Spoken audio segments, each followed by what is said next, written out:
Now, here's the truth about dieting. Any diet can work. Any diet that you do can work. I mean, the Twinkie diet is living proof of that, right? Any diet.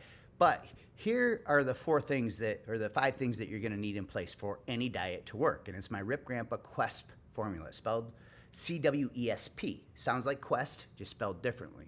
So if we look at this, we have a calorie deficit, got to burn off more than you take in, got to have adequate water, got to exercise if you want to live longer and leaner, right?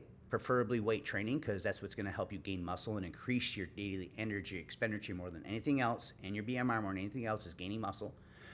Cardio can contribute towards it, but it's not going to be as powerful as gaining muscle, because only 5 to 15% of your total daily energy expenditure is from exercise. The rest is from your BMR, your basal metabolic rate. Well, the thing that increases BMR is muscle. So you want to lift weights. Adequate sleep, obviously 7 to 8 hours a night, trying to go to sleep and wake up at the same time. And then adequate protein. Now, this one's going to be up for debate based on what Cole is currently saying on this diet. And I'm going to be very careful in making sure that I hit 150 grams of protein every single day on this. But I'm going to start experimenting with 2 days a week where I'm going to do a fruit-only fast. And then on the weekends, what I'll do is I'll probably have a couple flex days. I'll share this in a second, where I'll just make sure protein is really, really high as well.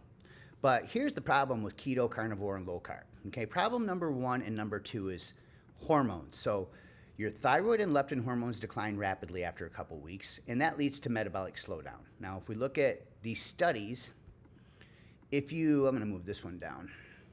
This study right here shows, got 3 of them right in a row.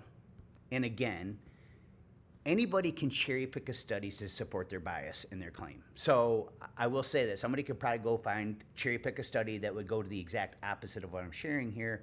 But this is how I've lived with abs for the last 20 plus years. So I think there's some anecdotal evidence that backs up these studies. So number 1, you can see here that low carb diets induce metabolic depression. This is metabolic slowdown. And this happens because when you eliminate glucose from your diet, your body has a very hard time, and it cannot convert T4 to T3 in the liver. This is the active form of your thyroid hormones your body's cells can receive and use, and every cell inside your body has a receptor for thyroid hormones, and thyroid hormones themselves are a glycoprotein.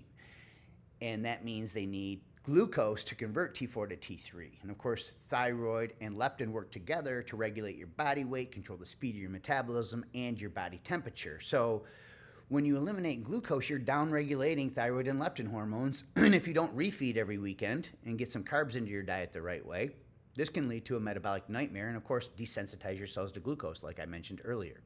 Also, carbs help your body with testosterone production, and they're very protein sparing. So theoretically, what Cole is saying about not needing as much protein could potentially make a lot of sense, because in the presence of these much higher carbs, you probably don't need as much protein. Stay tuned on that. I'm going to keep reporting on this.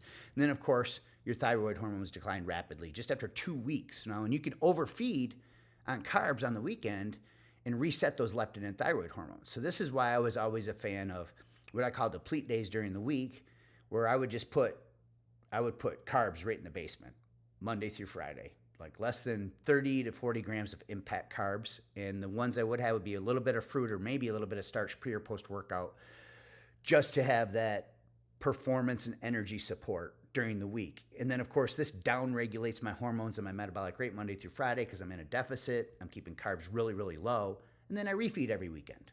This caters to our social life. We're way more likely to eat carbs, allows for a little bit of leeway on a cheat meal. So this is the kind of lifestyle I've used forever. And so this sugar diet really, really intrigued me, because I've always been a huge fan of fats up, carbs down, carbs up, fats down. Always protein in my world for now, right now. But that is a huge philosophy that I've lived for 25 plus years.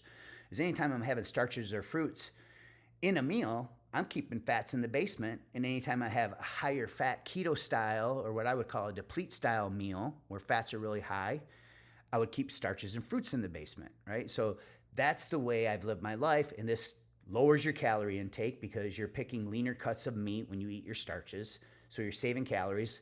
A ribeye is the perfect example, 1,200, 1,300 calories versus a chicken breast or turkey breast, or even a filet for that matter, is still half the calories. So you're saving so many calories by following this philosophy, and you're avoiding fats and starches together at the same time. This is what can create more potential fat storage in your body, because we're elevating insulin for extended periods of time while lots of fat is present. Of course, insulin is a storage hormone, so theoretically it can take those fat cells and it's way more likely to store them. At the end of the day, if you're still in a deficit, this ultimately might not matter, but all stuff to consider. Now, the third reason that low-carb diets kind of suck, in my opinion, is adherence and sustainability. Again, are you really going to go the rest of your life without eating carbs?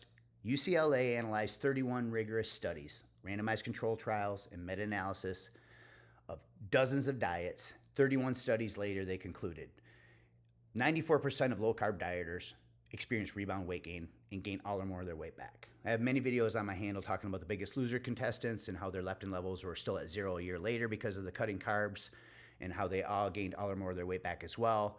And so this is just confirming that, yes, low-carb, carnivore, keto, ultra low-carb, they can be tools in your tool belt to use, but they're shitty for a lifestyle, in my opinion, because of all of these negative side effects.